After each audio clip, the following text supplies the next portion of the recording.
험한 입이 내게 있으면 그 입 닫아지고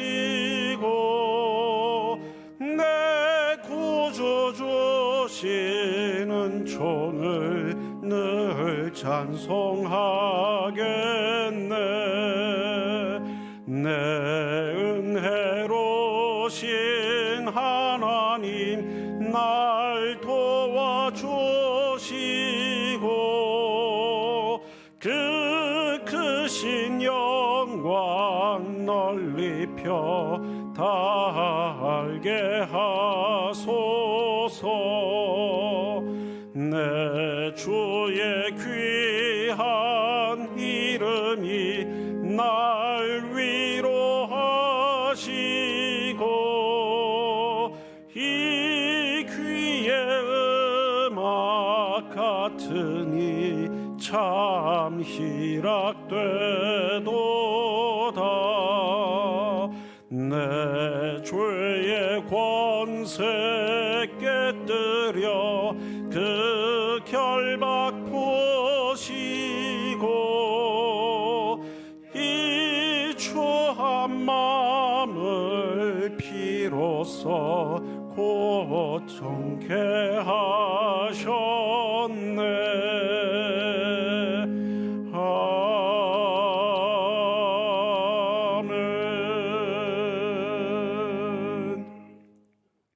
지난 한 주간의 삶을 돌아보며 하나님과 나만이 하는 은밀한 죄와 허물을 다 같이 고백하겠습니다. 사랑이 많으신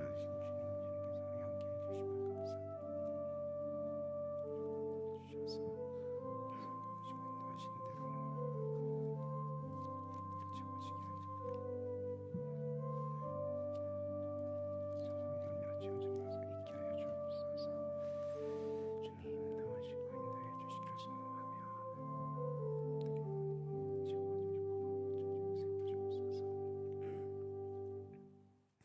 여기 하나님의 말씀이 있습니다.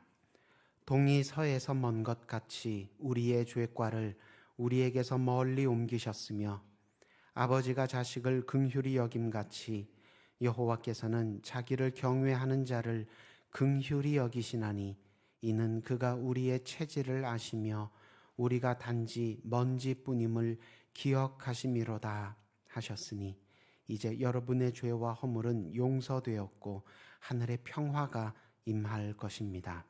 아멘.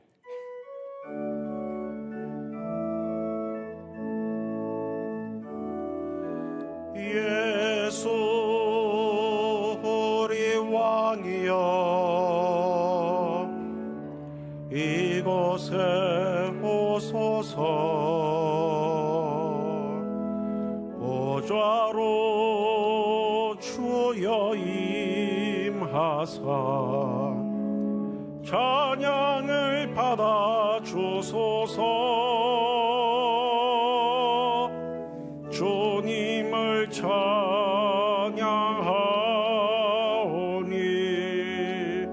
주님을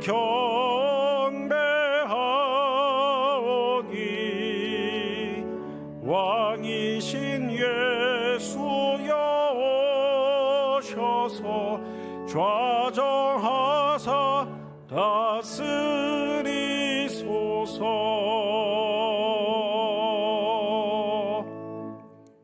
나는 전능하신 아버지 하나님 천지의 창조주를 믿습니다. 나는 그의 유일하신 아들 우리 주 예수 그리스도를 믿습니다. 그는 성령으로 잉태되어 동정녀 마리아에게서 나시고 본디오 빌라도에게 고난을 받아 십자가에 못 박혀 죽으시고 장사된 지 사흘 만에 죽은 자 가운데서 다시 살아나셨으며 하늘에 오르시어 전능하신 아버지 하나님 우편에 앉아 계시다가 거기로부터 살아있는 자와 죽은 자를 심판하러 오십니다. 나는 성령을 믿으며 거룩한 공교회와 성도의 교제와 죄를 용서받는 것과 몸의 부활과 영생을 믿습니다. 아멘. 내 의의 하나님이여 내가 부를 때에 응답하소서. 곤란 중에 나를 너그럽게 하셨사오니 내게 은혜를 베푸사 나의 기도를 들으소서. 여호와께서 자기를 위하여 경건한 자를 택하신 줄 너희가 알지어다. 내가 그를 부를 때에 여호와께서 들으시리로다. 의의 제사를 드리고 여호와를 의지할지어다. 여호와를 주의 얼굴을 들어 우리에게 비추소서. 주께서 내 마음에 두신 기쁨은 그들의 곡식과 새 포도주가 풍성할 때보다 더하니이다. 내가 평안히 눕고 자기도 하리니 나를 안전히 살게 하시는 이는 오직 여호와이시니이다. 아멘.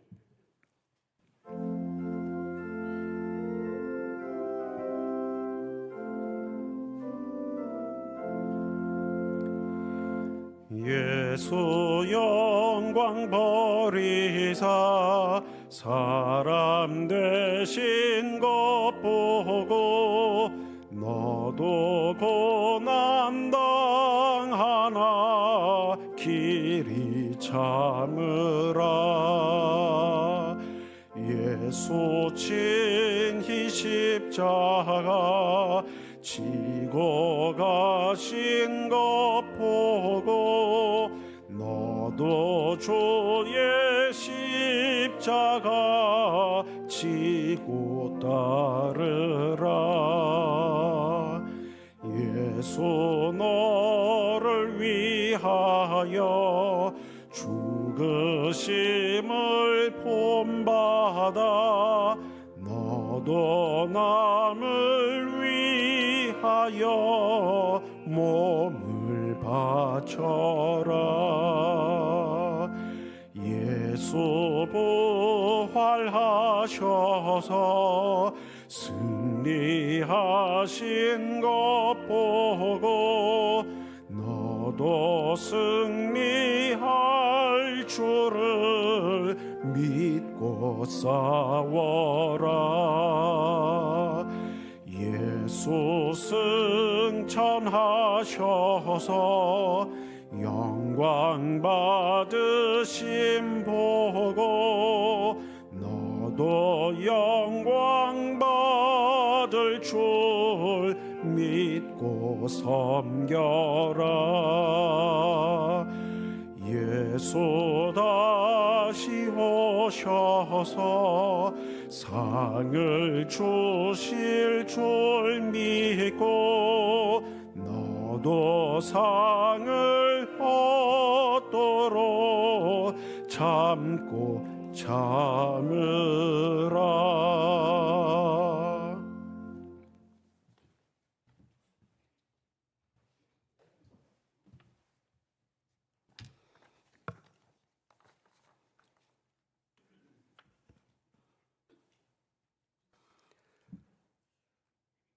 천지 만물을 말씀으로 창조하시고 인간의 생사 화복을 주관하시는 만군의 여호와 하나님, 그 크신 위엄과 영광을 높여 찬양합니다. 독생자 예수 그리스도를 보내주심으로 인하여 저희가 멸망치 않고 영생을 얻게 하여 주신 하나님 아버지의 그 큰 사랑을 찬양합니다. 봄날이 갈수록 푸르름을 더해가는 실록과 형형색색 화려한 꽃들로 수놓아진 아름다운 하나님의 창조 세계를 찬양합니다. 지난 한 주간도 저희들이 십자가와 부활의 능력으로 세상 속에서 승리하게 하시고 성령님의 은혜 가운데 품어주시다가 복된 주일을 맞이하여 예배의 자리로 인도해 주심을 감사드리옵나이다. 지난 시간 저희들은 순종보다 욕심과 교만함에 빠져 살았고 하나님을 찾기보다 세상의 방법과 유익을 바라보며 살아왔습니다. 저희들은 여전히 눈에 보이는 세상에 집착하고 보잘것없는 스스로의 능력에 의지하면서 살아왔음을 고백합니다. 이 시간 저희들의 모든 허물과 연약함을 십자가 앞에 내려놓게 하시어 저희들의 죄와 허물을 주님의 십자가 보혈로 씻어주시고 정결케 하여 주시옵소서. 우리나라를 위하여 기도합니다. 고통과 비극의 현자세를 통하여 소중한 교훈을 얻어 민족 정기를 바로 세우게 하시고 국가와 개인의 가치와 철학이 제대로 자리하게 하여 주시옵소서. 땀 흘리며 일하는 사람들이 존중받고 가난한 사람들과 힘없는 사람들이 희망의 끈을 놓지 않는 청년들이 체념에서 벗어나 꿈을 쫓아 열정을 불태우고 노인들이 상실을 딛고 일어서 내일을 설계하고 미래를 위해 고뇌하는 그런 나라가 되게 하여 주시옵소서. 이제는 더 이상 돈과 권력이 우상이 되지 않게 하옵시고 하나님만을 섬기는 거룩한 땅이 되게 하여 주시옵소서. 이 땅 대한민국에 하나님의 공의가 강같이 흘러 모두가 하나님 앞에 평등한 나라가 되게 하여 주시옵소서. 특히 여야를 막론하고 이 땅의 모든 위정자들이 지난주에 치러진 제22대 총선 결과를 겸허히 받아들이고 거짓과 위선의 껍질을 밟고 스스로를 채찍질하는 성찰과 참회의 시간을 갖고 하나님을 두려워하는 자들로 거듭나게 하여 주시옵소서. 러시아와 우크라이나, 이스라엘과 하마스 등 분쟁 지역에 평화가 있게 하여 주시옵고 지구촌 그 어디에도 사악한 권력, 부당한 권력으로부터 고통받는 사람들이 없게 하여 주시옵소서. 피해 젖은 그 땅들의 상처가 하루속히 회복되게 하여 주시옵소서. 또한 글로벌 기후 재앙으로 고통받는 세계 여러 곳에 하나님의 따뜻한 위로의 손길이 임하길 간절히 원하옵고 원하옵나이다. 주의동교회를 사랑하시는 하나님 아버지, 주님께서 흘리신 보혈로 69년 전에 세우신 주의동교회가 오늘도 그리고 내일도 거룩하신 주님의 이름을 소리 높여 외치는 복음의 통로가 되게 하여 주시옵소서. 지금 온 성도들이 담임 목사 청빙을 위하여 다시 한번 기도하는 가운데 있사오니 하나님께서 예비하신 선한 목자를 보내주시옵소서. 우리 성도들을 말씀으로 양육하고 인도하는데 조금도 부족함이 없고 가슴이 따뜻하고 지극히 겸손한 사랑의 목회자를 보내주시옵소서. 시동교회가 지금의 어려움을 믿음으로 극복하고 나아가 새로운 믿음의 세대를 일으키며 지역과 나라와 민족을 품을 수 있는 그런 교회가 되게 하여 주시옵소서. 교회 학교를 위하여 기도합니다. 자녀 세대들이 하나님 말씀으로 양육되고 믿음의 뿌리가 깊이 자리 잡게 하여 주시옵소서. 교회 학교를 통하여 다음 세대가 하나님 나라 확장에 크게 쓰임받는 일꾼들로 세워지게 하여 주시옵소서. 지도하시는 교육자분들과 교사 선생님들에게도 함께 하여 주셔서 늘 피곤치 않게 하여 주시고 성령 충만하게 하여 주셔서 하나님 말씀으로 미래 세대를 양육하고 지도하는데 부족함이 없게 하여 주시옵소서. 사랑의 하나님 아버지, 우리들의 작은 신음소리에도 귀 기울이시는 하나님 아버지께서 슬픔을 당한 주님의 자를 위로하여 주시옵고 육신의 아픔과 마음의 상처를 당한 성도들에게 하나님의 따뜻한 위로가 임하여 주시기를 간절히 원하옵고 원하옵나이다. 은퇴하신 이식 원로 목사님께 영가육의 강건함을 주셔서 은퇴 이후에도 은혜로운 삶을 살아가며 평강이 있는 노후를 맞게 하여 주시옵고 그 가정에도 축복이 넘치게 하여 주시옵소서. 담임 목사님이 공석적인 어려운 여건에서 사역하시는 부목사님들과 전도사님께 늘 성령이 충만하게 하여 주셔서 주님의 몸된 교회에서 맡은 사명을 감당하는데 조금도 부족함이 없게 하여 주시옵소서. 하나님께서 늘 함께 하셔서 부목사님들과 전도사님의 영가욕에 강건하여 피곤치 않게 하여 주시고 지치지 않게 하여 주시옵소서. 오늘도 말씀을 통해 은혜 받기를 원합니다. 주님의 말씀을 증거하는 김정선 목사님께 성령이 함께 하셔서 말씀의 씨앗이 우리의 심령에 뿌려지고 더 깊이 뿌리내려서 우리 삶의 말씀 위에 든든히 세워지게 하여 주시옵소서. 이 시간 주님께서 주시는 귀한 진리의 말씀을 가슴에 담고 감사와 기쁨으로 하나님의 영광을 드높이는 아멘 찬양대에 준비된 찬양을 기쁘게 받아 주시옵소서. 찬양 가운데 주님의 사랑과 은혜가 넘쳐나고 성령 충만하게 하여 주시옵소서. 거룩한 주일 예배를 위하여 보이지 않는 곳에서 헌신하시는 예배위원들의 헌신을 기억하시고 풍성한 은혜로 그들의 삶을 채워주시옵소서. 이 모든 말씀을 사망 권세 이기고 부활로 승리하신 예수님 이름으로 간절히 기도드렸사옵나이다. 아멘.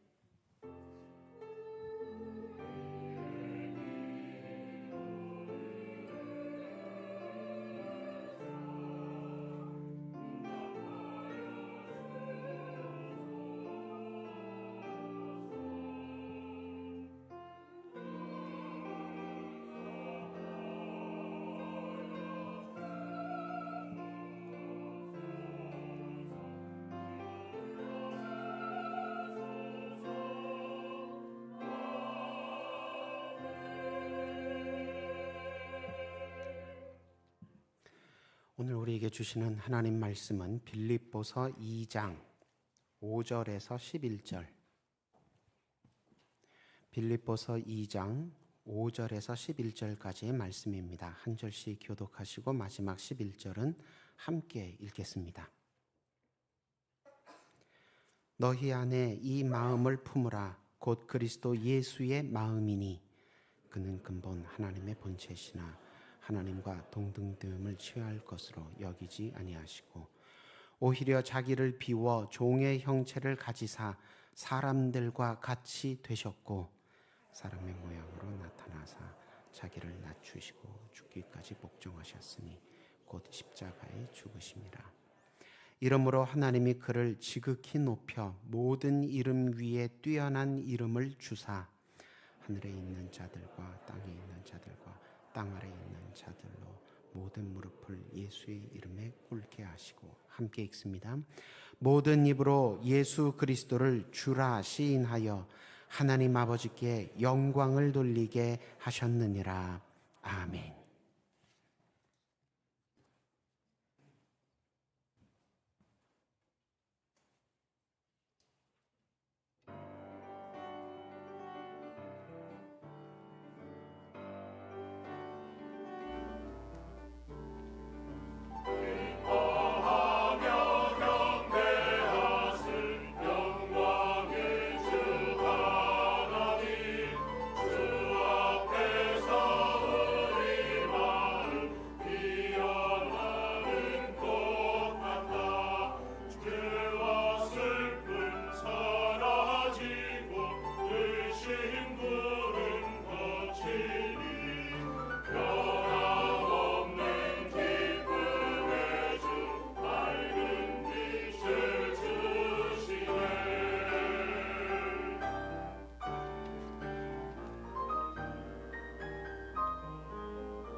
죄와 사망을 이기시고 부활하신 예수님을 기뻐하며 예배의 날로 지키기 위해 주님 가까이 나오신 여러분을 주님의 이름으로 환영하고 축복합니다.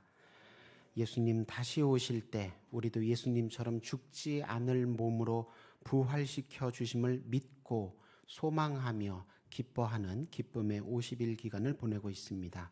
이 기간 새 사람 되어서 새 인생 사는 작은 부활을 미리 맛봄으로 최후 승리를 더욱 확신하며 널리 증거하는 기쁨의 증인들로 우뚝 세워지시기를 주님의 이름으로 소망합니다. 오늘 본문은 바울이 처음 쓴 찬양시, 찬양의 고백이 아니라 당시 초대교회 사이에서 이미 유명했던, 널리 유포되어 불리워지고 있던 그리스도께 올리는 찬가, 그리스도 영광송입니다. 바울이 빌립보 교회에 편지를 쓸 무렵 에베소 혹은 로마에 바울이 투옥되어 있는 상태였습니다. 그래서 빌립보서는 옥중서신 가운데 하나입니다. 빌립보 교회는 바울이 유럽에서 개척한 이스라엘 지역이 아니라 지중해 건너편 유럽 지역에서 개척한 첫 번째 교회로 바울이 선교 사역을 하는 내내 빌립보 교회와는 매우 끈끈한 관계를 가지고 있었습니다. 그래서 바울은 지금 자기가 감옥에 수감되어 있는 중에도 빌립보 교회의 신앙을 염려하며 그 신앙생활을 계속 잘 하도록 격려하고자 이 편지를 썼습니다. 그동안 자기에게 여러 모양의 도움을 준 것을 감사하며 그 감사의 마음을 전하기 위해 이 편지를 썼습니다. 또 빌립보 교회뿐만이 아니라 그 당시 초대교회의 큰 위험 요소 가운데 하나가 이단들의 유혹이었는데 그 이단을 주의하라는 경고를 하기 위해서 빌립보 교회에 이 편지를 썼습니다. 자기도 지금 감옥에 갇혀서 자기 형편을 돌아보기도 바쁠 터인데 빌립보 교회, 굉장히 끈끈한 관계를 가지고 있던 교회를 계속해서 걱정하며 격려하고 도와주기 위해 이 편지를 썼습니다. 그 편지 중에 오늘 우리가 함께 읽은 것이 초대교회 시대에 널리 유명하게 퍼져 있던 그리스도 찬가의 내용인데 5절, 오늘 본문 시작할 때 5절 보시면 너희는 그리스도 예수의 마음을 품으라 이렇게 권면하며 시작을 하고 있습니다. 그리스도 예수의 마음을 품으라는 표현은 예수 그리스도께서 마음 먹으셨던 것과 똑같이 너희도 마음 먹으라 이런 뜻입니다. 그럼 예수님께서는 무엇을 하기로 마음을 먹으셨느냐, 무엇을 하시기로 결심하셨느냐, 6절에 그 내용이 나옵니다. 예수님은 원래 하나님의 형체로 계시는 분이셨는데, 즉 하나님과 같은 신성을 가지고 계신 분이셨는데 하나님의 형체를 계속 갖고 계시기를 주장하지 않으시고 7절 자기가 가지고 계시던 하나님의 형체는 비워내시고 대신 종의 형체를 가지셔서 사람들의 형체와 같이 되셨답니다. 사람의 모양이라고 나와 있는 이 사람 사는 모양, 요즘 말로 생활 방식이라고 번역할 수 있는 단어인데 예수님은 그 생활 방식도 사람과 꼭 같아지셨다 그렇게 설명하고 있습니다. 그래서 8절 자기를 사람들이 사는 수준으로 낮추셔서 사람들이 다 죽음에 이르는 것처럼 자기도 죽음에 순순히 이르셨다 그렇게 노래하고 있습니다. 우리가 다 아는 대로 예수님은 정말로 십자가에서 죽으셨다 그렇게 노래합니다. 자기를 비우셨다는 표현은 마치 그릇처럼 원래 가지고 계시던 신성은 쏟아내시고 그 대신 우리의 더러운 죄와 괴로운 사망을 자기 안에 담아 채우셨다는 뜻입니다. 자기를 낮추셨다는 표현은 우리가 죄의 가속도를 이기지 못해 이 죄에는 가속도가 있습니다.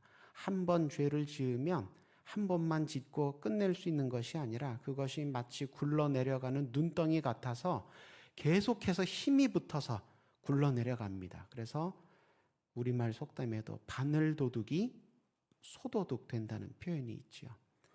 작은 죄라도 지어서는 안 되는 이유가 그것입니다. 그런데 사람은 첫사람 아담과 하와는 처음부터 바늘도둑이 아니었고요. 굉장히 큰 죄, 사람이 지을 수 있는 죄 중에 가장 큰 죄부터 지었습니다. 선악을 알게 하는 나무 열매를 따먹고 내가 하나님과 같이 눈이 밝아지리라. 내가 하나님처럼 되리라. 그런 죄를 처음부터 지었으니 그 죄가 가속도가 붙어 계속 굴러 내려갈 때 그것을 사람이 자기 힘으로 스스로 멈추게 할 수도 없고 돌이킬 수도 없게 되었다는 것입니다. 심판을 향해 굴러 내려가기만 하게 되었다는 것입니다. 그래서 하나님께서 우리를 불쌍히 여기셔서 우리가 그런 죄로부터 용서받게 하시려고, 정말 심판에 다 굴러내려가지 않게 하시려고 예수님께서 하나님 보좌 우편을 떠나서, 원래 예수님 본래의 자리를 떠나서 우리 죄인의 자리로 내려오셨습니다. 자기를 낮추셨습니다. 그리고 우리를 대표해, 우리 모두를 대표해 심판의 자리에 서셔서 정말로 심판을 받으셨습니다. 정말로 십자가에서 죽으셨습니다. 그 결과 이제 누구든지 예수님 품 안에 있으면, 예수님 이름을 의지하면 다시 심판받을 일이 없게 되었습니다. 원래는 내가 심판받아야 마땅한데 내 대신, 우리 대신 예수님께서 심판을 받으셨기 때문에 이제는 우리가 심판받을 일이 없게 되었다는 것입니다. 예수님께서 우리의 죄인 신분은 가져가시고 자기가 짊어지시고 우리에게는 예수님이 원래 가지고 계시던 하나님의 아들 신분을, 하나님의 자녀 신분을 우리에게 덧입혀 주셨습니다. 우리의 죄인 신분과 예수님의 하나님 아들 신분을 맞바꾸어 주신 것입니다. 그래서 우리가 다시 죄인의 심판받을 자리에 설 일이 없게 되었다는 것입니다. 예수님께서 이런 은혜로운 일을 행하시기로 마음 먹으시고 결심하시고 실제로 행하신 이유는 무엇이냐? 하나님 아버지께서 우리가 죄와 사망 가운데 심판받고 멸망당하는 것을 불쌍히 여기셨기 때문입니다. 원래는 죄인이 자기 죄값을 치르고 심판받아 멸망해야 마땅한데 하나님께서 그런 우리를 불쌍히 여기셨습니다. 그래서 예수님께서 내가 대신 저 죄값을 치르고 저들은 살려야겠다 마음 먹으셨다는 것입니다. 결심하셨다는 것입니다. 그리고 그와 같이 실제로 행하셨다는 것입니다. 의인도 아니고 죄인입니다. 은혜를 끼쳤던 은인도 아니고 오히려 해를 끼쳤던 원수입니다. 그런 사람을 위해 희생하는 사랑은 사람의 수준에서 할 수 있는 사랑이 아닙니다. 하나님만 하실 수 있는 사랑입니다. 그래서 하나님과 같은 신성을 가지신 하나님의 아들, 하나님의 독생자께서 직접 하나님의 사랑을 우리에게 나타내시고 성취하시기로 결심하셨다는 것입니다. 그리고 실제로 그렇게 행하셨다는 것입니다. 하나님의 아들 신분을 벗으시고 대신 죄인 신분을 뒤집어 쓰셨습니다. 십자가 죽음까지 내려가는 길이 결코 기쁘고 편하고 좋을 리가 없지요. 슬프고 두렵고 괴로운 길입니다. 가기 싫은 길입니다. 그러나 예수님은 하나님을 사랑하셨고 또 우리를 사랑하셔서 자기를 깨끗이 비워내시고 끝까지 자기를 낮추셨던 것입니다.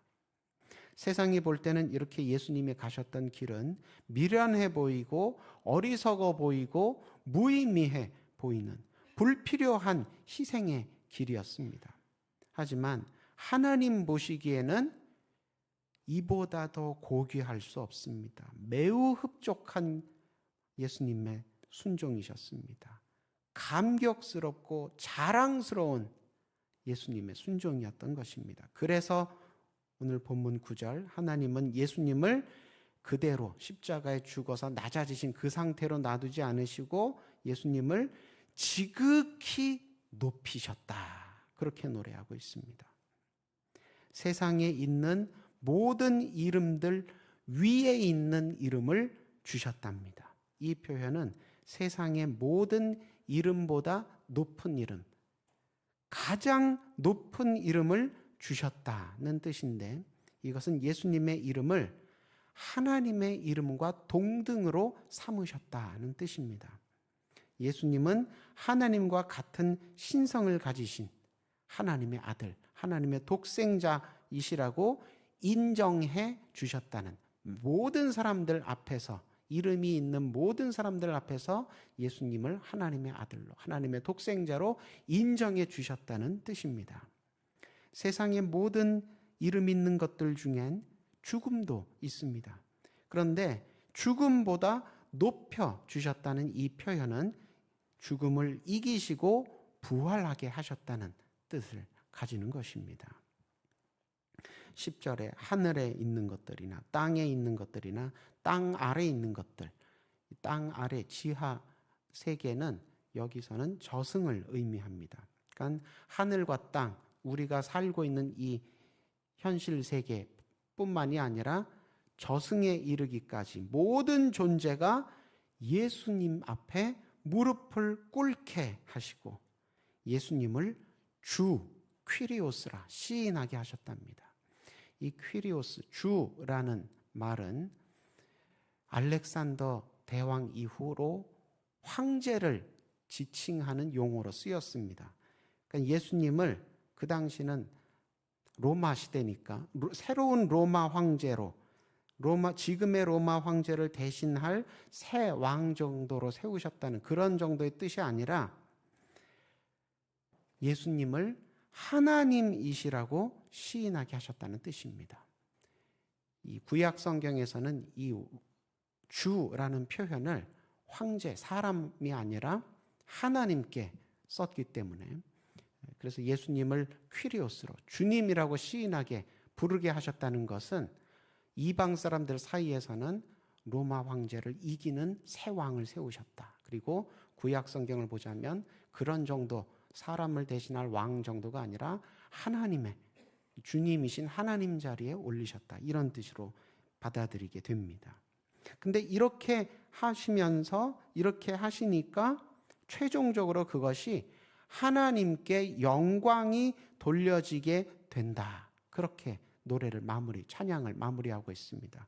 이렇게 예수님이 낮아지시고 다시 높아지시는 게 왜 하나님께 영광이 되는 일입니까? 이 모든 예수님을 통해 일어난 이 일들이 다 하나님의 뜻이기 때문인 것입니다. 하나님의 뜻이 예수님으로 인하여 이루어졌기 때문에 하나님께 영광이 된다는 것입니다. 하나님의 뜻이 무엇입니까?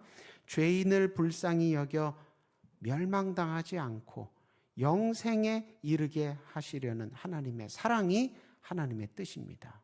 하나님이 세상을 이처럼 사랑하사 독생자를 주셨으니 이는 그를 믿는 자마다 멸망하지 않고 영생을 얻게 하려 하심이라. 이 하나님의 사랑, 이 하나님의 뜻이 독생자께서 순종하심으로 말미암아 낮아지시고 높아지심으로 말미암아 성취되었다는 것입니다. 하나님의 뜻이 무엇입니까? 십자가에서 죄인 대신 죄값을 치르시고 우리보다 먼저 부활하신 후에도 우리를 잊지 않으시고 우리도 부활로 부르시는 예수님의 은혜.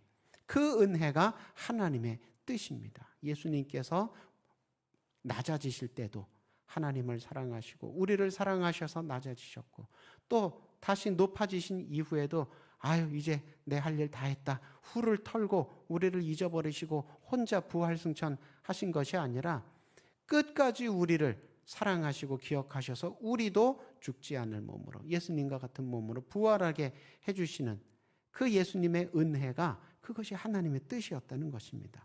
예수님의 순종, 예수님의 사랑 때문에 이 일들이 다 이루어지게 되었으니 하나님께 영광이 된다는 것입니다. 예수님은 지금도 우리와 함께 하시고 우리를 여러 모양으로 돕고 계시고 우리에게 필요한 모든 것들을 예비하시고 공급하시는 임마누엘의 하나님, 에베네셀의 하나님, 여호와 이레의 하나님이 돼주고 계십니다. 이것이 우리를 사랑하시고 우리와 함께 하시며 여전히 우리를 붙들어주고 계시는 이 하나님의 사랑, 이 하나님의 은혜의 능력이 하나님의 뜻인데 예수님 덕분에 이 일들이 다 이루어졌다는 것입니다. 이 일들이, 이 모든 것들이 다 성취되었으니 하나님께는 영광이 되고 그리스도께는 찬송을 돌릴 수밖에 없다는 것이 오늘 본문 초대교회 시대 때부터 유명했고 바울도 진심으로 고백하며 인용했던 이 그리스도 찬가 내용의 내용이라는 것입니다. 바울이 빌립보 편지에 인용했던 이 그리스도 찬가, 그리스도 영광송에는 단지 이렇게 하나님께 또 예수님께 찬양과 경배를 돌리자는 의미만 담겨 있는 것은 아닙니다. 그리스도를 이와 같이 믿으며 찬양하고 경배하는 사람은 어떻게 살아야 하는지 교훈하고 이와 같이 살자고 초대하는 의미도 담겨 있습니다. 그리스도의 비우심과 낮아지심에 그리스도께서 자기를 비워내시고 자기를 낮추신 것에 감사하고 감격했다면 그러면 그 감사 감격으로 찬양하고 아름답게 노래로 또 입술의 고백으로 그렇게 예수님께 하나님께 찬양하고 경배드리고 그렇게만 끝나면 안 되고 예수님께서 보여주신 그 비우심과 낮아지심을 모범 삼아서 그리스도를 찬양하고 경배하는 사람도 자기를 비우며 낮추는 삶을 살아야 한다는 것입니다. 예수님을 그렇게 뒤따라가야 한다는 것입니다. 예수님을 자기도 닮아가야 한다는 것입니다. 그리스도의 높아지심과 이기심을 확인하고 확신했다면 예수님이시니까 저렇게 부활승천하셨지 그렇게 멀리 떨어져서 남의 일처럼 생각하고 끝나면 안 되고 예수님께서 나에게도 저런 높아짐과 이김을 주시리라 약속하셨으니 이루시리라 소망을 품고 예수님과 같은 길로 나아가야 한다는 것입니다. 이와 같이 예수님을 뒤따르고 예수님을 닮아감이 빠진 찬가, 영광송은 그것은 경배와 찬양이 아니라 공치사, 빈말에 불과하게 된다는 것입니다. 위인전은 어떤 훌륭한 인물의 일대기에 대해 기록한 위인전, 우리가 신약성경에서 볼 수 있는 복음서도 짧은 형태의 위인전, 예수님에 관한 짧은 형태의 전기라고 분류할 수 있는데 이 위인전이라는 문학 장르는 크게 해피엔드와 언해피엔드, 행복한 결말로 끝나는 위인전과 그렇지 못한 비극적인 결말로 끝나는 위인전 두 종류로 나뉘어집니다. 그렇게 둘로 나누어 볼 수 있습니다. 주인공이 끝까지 살아서 성공하고 출세하고 그래야 해피엔드냐? 아닙니다. 또 주인공이 일찍 죽거나 임무를 미처 다 완수하지 못했는데 죽거나 실패하거나 그러면 그것이 언해피엔드냐? 그렇지도 않습니다.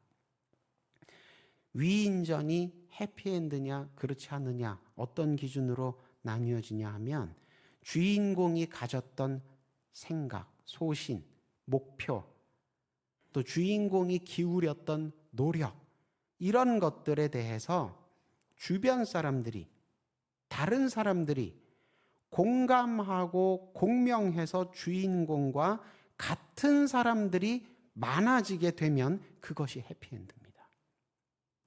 주인공이 자기가 좀 일찍 죽었어도 주인공이 자기가 하려던 일을 미처 완수하지 못했어도 자기와 같은 사람들이 많아져서 그 일이 결국에 이루어지게 되는 것이 그것이 진짜 해피엔드입니다. 그렇게 안 되면 언해피엔드, 비극적으로 끝난 위인전이 됩니다. 다시 말해서 주인공이 고독했느냐, 고독하지 않았느냐, 그것이 기준이라는 것입니다. 그런 관점에서 볼 때 이순신 장군의 위인전이나 안중근 의사의 위인전은 어떻습니까? 언해피 엔드 위인전에 가깝습니다. 왜 그렇습니까? 이순신 장군 임진왜란 때 전쟁에서 이겼습니다. 물론 막바지에 전사하시기는 했지만 왜군들을 다 쫓아내기는 했습니다. 그런데 임진왜란 때 그렇게 나라가, 민족이 고생을 했는데도 불구하고 얼마 지나지 않아 또 무슨 난리가 벌어졌습니까? 병자호란이 또 발생했습니다. 그러니까 이순신 장군 때는 일본군에 의해서 고생을 했다면 병자호란 때는, 그 다다음 왕 때는 청나라, 중국 군대가 몰려 내려와서 아주 크게 고생을 했습니다. 그러니까 무엇입니까? 이순신 장군이 가르친 대로, 본을 보인 대로 그 주변에 다른 사람들이 나라를 잘 지키기 위해서 여러 준비를 잘 했어야 했는데 하지 못했던 것입니다. 이순신 장군 같은 분이 그 다음에 또 생기지 않았다는 것입니다. 고독하셨다는 겁니다.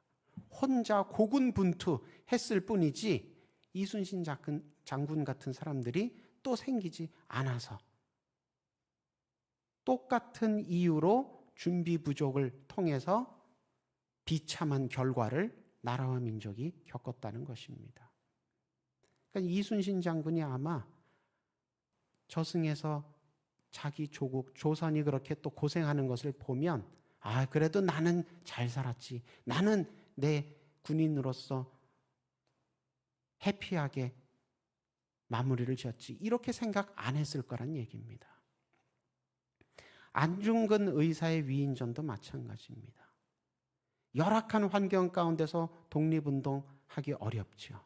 그래서 원래는 군대를 이끌고 가서 일본과 침략군과 싸워야 되지만 그럴 형편이 안 되니 자기 혼자 혈혈단신으로 권총 한 자루 품고 적진의 소굴에 혼자 들어가서 적장을 향해 사격을 했습니다.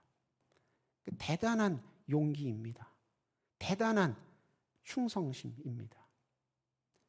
그런데 그 후에 어떻게 됐습니까? 체포되어서 투옥되고 결국 일제의 손에 사형당했는데, 안중근 의사와 같은 사람이 주변에 없었습니다.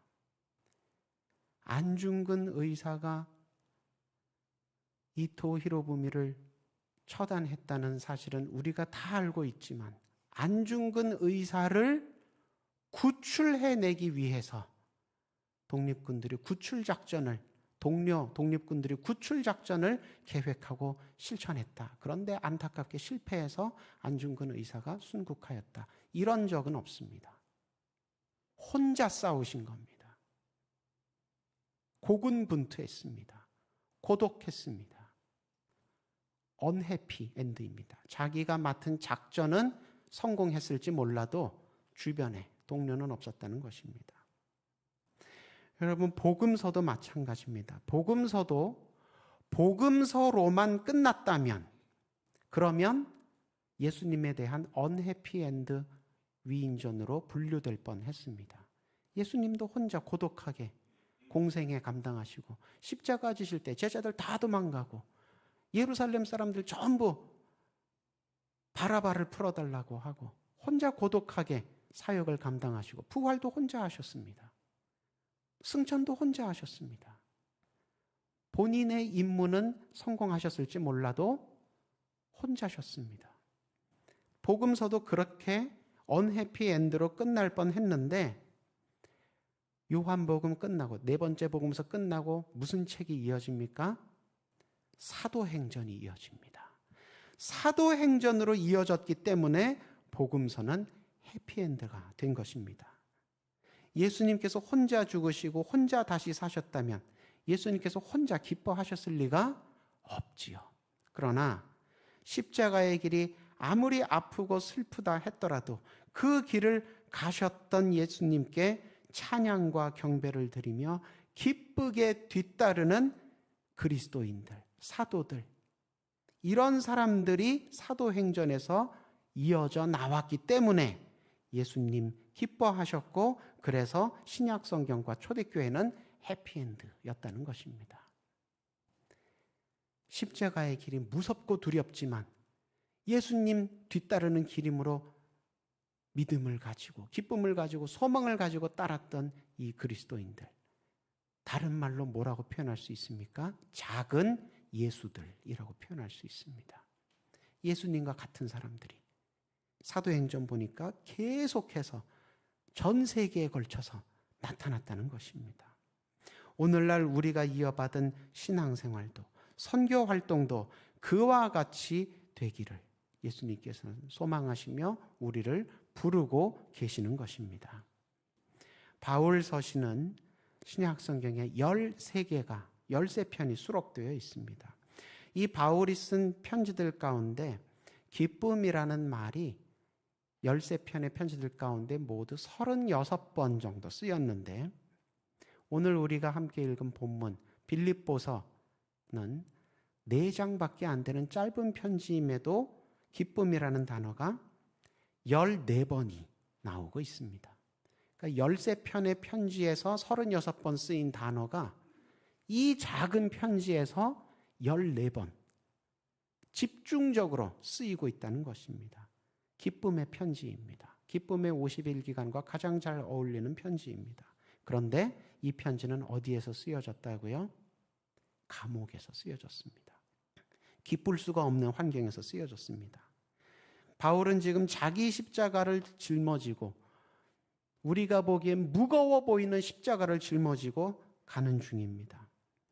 감옥 안에 갇혀 있으니 부활, 최후 승리 다 안 보이는 암담한 상황입니다. 그런데 뭐가 그렇게 기뻤다는 걸까요? 신앙생활이란 주님과 나만 아는, 주님과 나 사이에만 있는 그런 비밀스러운 기쁨의 관계가 신앙생활입니다.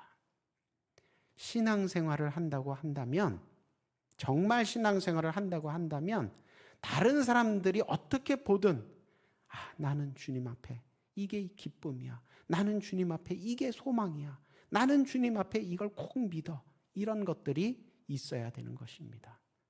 다른 사람들 볼 때 번지르르 해 보여도 정작 주님과 나 사이에 둘만 아는, 주님께서 내게 약속해 주신 것 때문에 내가 기뻐하고 소망하는 것이 없다면, 그러면 그건 신앙생활이 아닙니다. 십자가와 부활, 예수님께서 분명히 이루시고 우리를 그 길로 부르고 계시는데, 그때 관객처럼 멀찍이 남아서 구경만 하는 신앙생활 하지 마시고, 예수님께서 내 이름 부르실 때 기쁨으로, 아멘으로 순종해서 예수님 뒤따라 같은 길로 나아가며 예수님의 기쁨과 같은 기쁨을 함께 누리시는 작은 예수들 다 되시기를 주님의 이름으로 축원합니다. 기도하겠습니다. 죄로 인해 낮아진 우리를 위해 낮아지시고 부활로 높아지신 후엔 우리도 높여주시는 주님, 말씀을 통해 주님의 은혜와 능력에 대해 다시 한번 확인하고 확신케 하시니 감사합니다. 말씀에 힘입어 기쁨으로 주님 뒤따르는 작은 예수가 되기를 소망하오니 성령으로 함께 하사 이제부터 영원토록 우리의 믿음의 길을 지키시고 동행하시고 보호하시고 인도하여 주옵소서. 예수님 이름으로 기도드립니다. 아멘.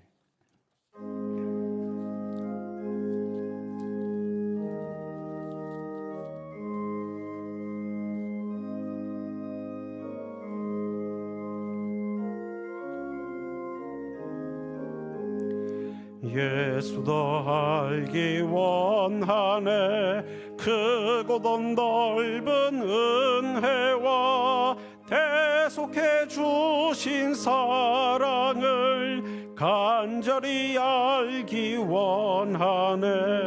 내 평생의 소원, 내 평생의 소원, 대속해 주신 사랑을 간절히 알기 원하네.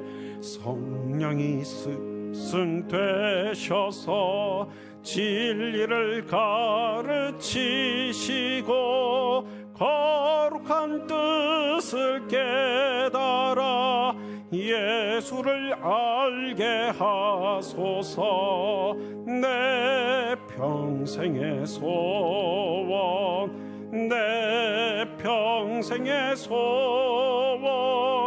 대속해 주신 사랑을 간절히 알기 원하네.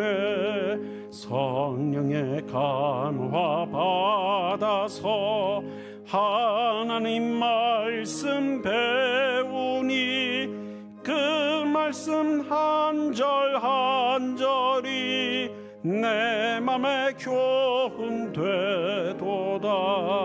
내 평생의 소원, 내 평생의 소원, 대속해 주신 사랑을 간절히 알기 원하네.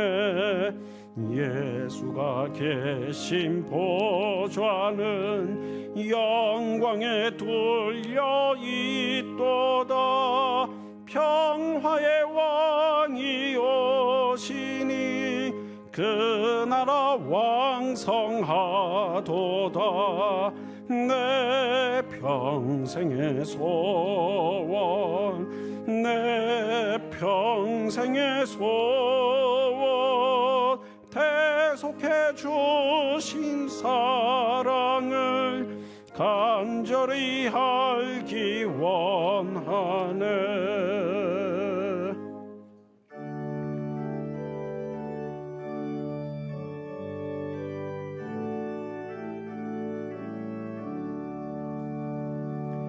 내게 있는 모든 것을 아낌없이 드리네.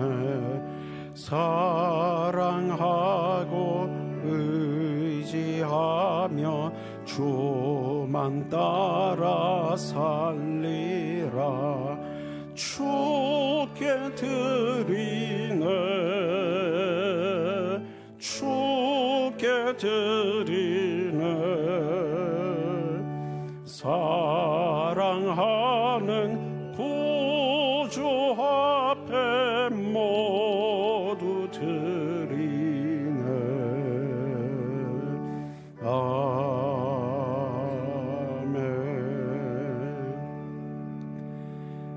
만복의 근원 되신 하나님, 지난 한 주간 우리 한 사람 한 사람, 한 가정 한 가정을 눈동자와 같이 지켜 보호하여 주시다가 귀하고 복된 예배의 날 주님 존전에 불러 모아 주셔서 예배를 통하여 은혜 받게 하시니 감사드립니다. 예배를 통해 먼저 주님 앞에 우리의 몸과 마음을 온전히 드리기로 소원하고 결단한 후에 한 주간 우리에게 베풀어 주신 은혜를 잊지 아니하고 감사하며 주정 헌금, 11조 헌금, 감사 선교 장학, 오병이어 일천번제 여러 목적의 봉헌으로 주님께 다시 돌려드립니다. 이 물질이 쓰이는 곳마다 하나님 나라가 크고 아름답게 세워지게 하여 주옵소서. 하나님 나라를 소망하며 하나님의 베푸신 은혜와 구원을 감사하며 기도하며 심는 손길들 기억하여 주셔서 30배, 60배, 100배 하늘의 귀한 열매들로 도로 채워 주옵소서. 몸과 마음과 생계에 어려움이 있어서 주님 앞에 오늘도 호소하는 무릎들 있사오니 주님께서 기억하여 주시고 친히 개입하셔서 해결해 주심으로 말미암아 모든 문제들로 인하여 자유하게 하여 주옵시고 하나님께 영광 돌리는 모든 수유동교회 권속들과 가정들 다 되게 하여 주옵소서. 멀고 가까운 곳으로 출장, 유학, 군복무차 집떠나 있는 우리 식구들 기억하며 하나님께서 돌보아 주셔서 건강한 모습으로 속히 돌아와 함께 기쁨의 감사 예배 드리는 그날이 오게 하여 주옵소서.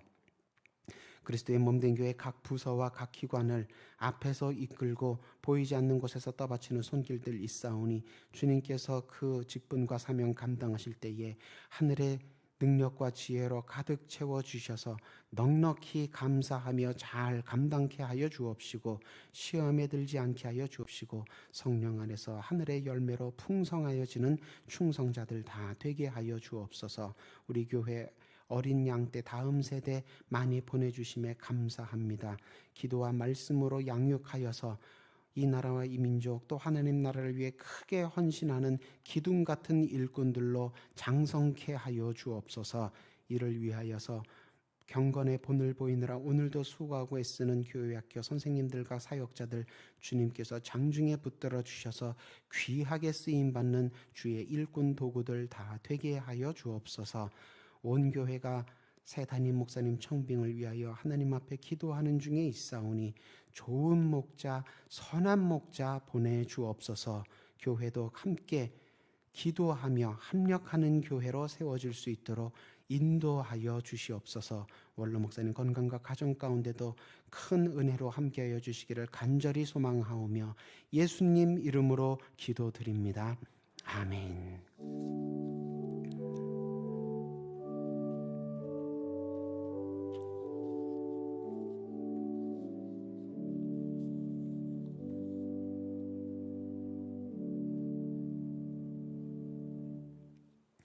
교회에서 전하는 소식 나누겠습니다. 오늘 오후 찬양 예배 후에 찬양대 연습실에서 찬양대 연합 세미나로 모입니다. 해당되시는 대원분들은 기도하시며 잘 참석해 주시기를 바랍니다. 다음 주일 오후 찬양 예배는 3교구 구역장 권찰 헌신 예배로 드립니다. 샬롬 대학이 다음 주 목요일 4월 25일 목요일 오전 10시에 봄소풍 떠나도록 계획되고 있습니다. 필경대에 봄소풍 신청서가 준비되어 있습니다. 희망하시는 어르신들께서는 신청서를 작성해 주셔서 담당 교역자에게 제출을 해 주시면 교통편과 식당을 잘 준비하도록 도움이 되겠습니다. 오늘 바울 선교회, 루디아 여전도회, 1여전도회 원례회가 있습니다. 해당되시는 교인들께서는 기도하시며 잘 참석해 주시기를 부탁을 드립니다. 이제 다 함께 일어서셔서 파송 찬송 부르시고 축도로 예배 마치겠습니다.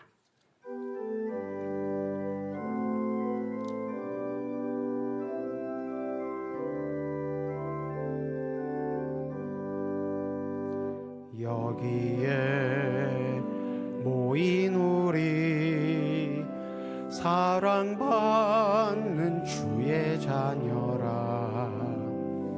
주께서 뜻하신 바 우릴 통해 펼치신다. 고통과 슬픔 중에 더욱 주님 의지하오니 어려움 이겨내고 주님 더욱 찬양하라. 이 믿음 더욱 굳세라. 주가 지켜주신다. 어두운 밤에도 주의 밝은 빛 인도하여 주신다.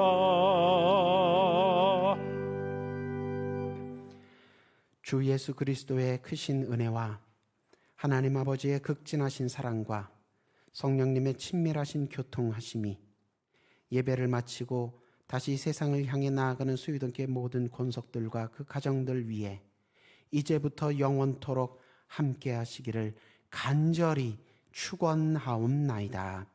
아멘.